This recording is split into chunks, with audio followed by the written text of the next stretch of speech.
time in the history of the church. This is a very shocking hour in the history of the church, and anything can happen at this hour. Anything can happen to the church.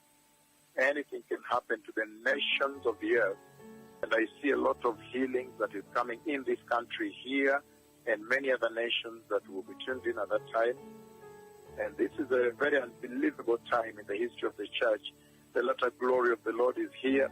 The promised latter wine is now here, saying this is the prime hour for the church in the eyes of the nations of the earth.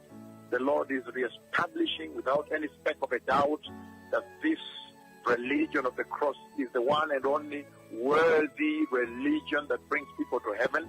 The Lord has remembered the house of the Lord. He has remembered the believer, the Christian believer.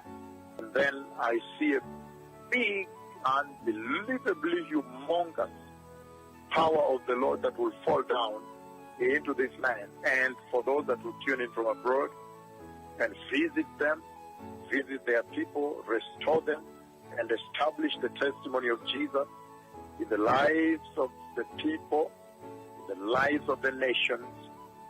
This is a very powerful moment that Kenya needs to seize off like this.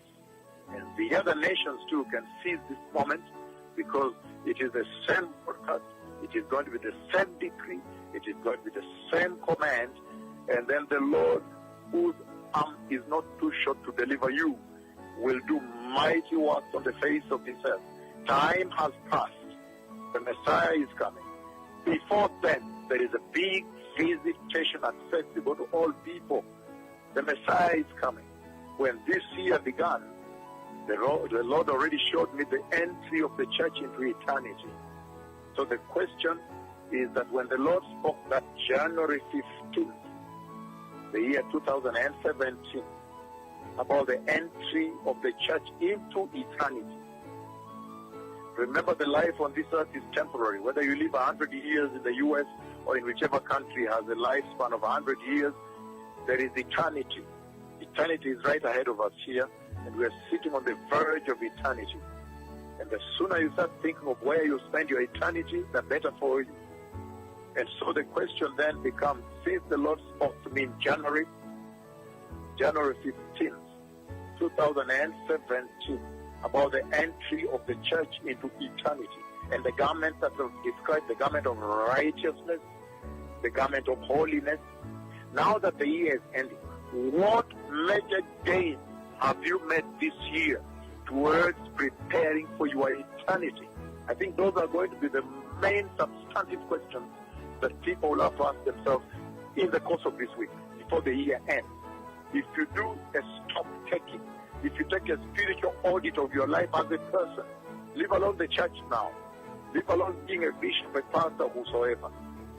If you take a personal spiritual audit, what substantive milestone, gain have you made ever since the Lord spoke to his servant about the entry of the church into eternity? Or are you still stagnating and mark timing at the same place? I think these are some of the major substantive questions that you will have to confront as this year comes to an end this week. This is the one about whom the Lord said he would send a messenger to prepare the way for the glorious coming of the Messiah. Beloved people, prepare for a major visitation this coming Sunday. And may the Lord bless you. I have seen the coming of the Messiah. Shalom, shalom.